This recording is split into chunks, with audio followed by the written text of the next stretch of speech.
Hi అండి, అందరికీ నమస్కారం. Welcome back to my channel. ఈరోజు వీడియోలో నేను మీకు జున్ను పాలు, జున్ను పౌడర్ లేకుండా వీటితో గడ్డలాంటి టేస్టీ జున్ను ఏ విధంగా తయారు చేసుకోవాలో ఈ వీడియోలో నేను మీకు చేసి చూపించబోతున్నాను. ముందుగా జున్ను తయారు చేసుకోవడానికి ఇక్కడ 4 కోడిగుడ్లు తీసుకుంటున్నాను. ఇప్పుడు ఈ కోడిగుడ్లను కొట్టుకుని ఒక బౌల్లోకి పోసుకోవాలి. అలాగే ముద్ద బెల్లం చిన్న కుందు తీసుకుని సన్నగా తరిగి పెట్టుకోవాలి. అలాగే మిరియాలు, యాలకులు కూడా తీసుకోవాలి. గ్లాసున్నర దాకా చిక్కటి పాలు తీసుకోవాలి. ఇప్పుడు మిక్సీ జార్ తీసుకుని అందులో మిరియాలు, యాలకులు వేసుకోవాలి. ఇప్పుడు ఇందులో తరిగి పెట్టుకున్న బెల్లం పొడి కూడా వేసుకోవాలి. మిక్సీ జార్ మూత పెట్టి ఒకసారి మిక్సీ చేసుకోవాలి. యాలకులు, మిరియాలు, బెల్లాన్ని ఈ విధంగా పొడిలా మిక్సీ చేసుకున్న తర్వాత ఇప్పుడు ఇందులో ముందుగా కొట్టి పెట్టుకున్న కోడిగుడ్ల మిశ్రమాన్ని కూడా పోసుకోవాలి. ఇప్పుడు మిక్సీ జార్ మూత పెట్టి ఒకసారి ఫోర్స్గా మిక్సీ చేసుకోవాలి.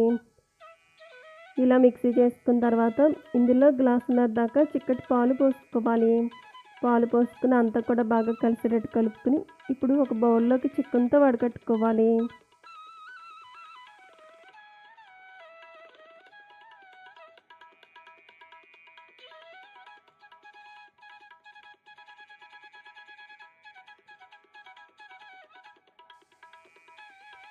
ఇప్పుడు జున్ను ఉడికించుకోవడానికి స్టవ్ మీద కుక్కర్ పెట్టుకుని అందులో 1 కప్పు దాకా వాటర్ పోసుకోవాలి.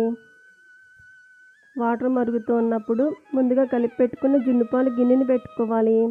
ఇప్పుడు కుక్కర్కి మూత పెట్టుకుని 1 విజిల్ వచ్చే వరకు మంటను మీడియం ఫ్లేమ్లో పెట్టుకుని ఉడికించుకోవాలి. మంటను మీడియం ఫ్లేమ్లో పెట్టుకుని 1 విజిల్ వచ్చే వరకు ఉడికించుకున్నట్టయితే జున్ను పర్ఫెక్ట్గా ఉడుకుతుంది. ఇప్పుడు కుక్కర్ ప్రెజర్ పోయిన తర్వాత మూత తీసి ఈ జున్ను గిన్నెను పూర్తిగా చల్లారిన తర్వాత కొద్దిసేపు ఫ్రిడ్జ్లో పెట్టుకున్న తర్వాత పీసెస్గా కట్ చేసుకుని తిన్నట్టయితే ఎంతో టేస్టీగా ఉండే గడ్డలాంటి జున్ను రెడీ అవుతుంది. చూసారు కదా ఫ్రెండ్స్, జున్ను పాలు, జున్ను పౌడర్ లేకుండా ఇలా కోడిగుడ్లతో గడ్డలాంటి టేస్టీగా జున్నుని ఈ విధంగా తయారు చేసుకోవచ్చు. సో ఫ్రెండ్స్, వీడియో నచ్చితే లైక్ చేయండి. అలాగే మీ ఫ్రెండ్స్ అండ్ రిలేటివ్స్కు షేర్ చేయండి. Thank you for watching video friends.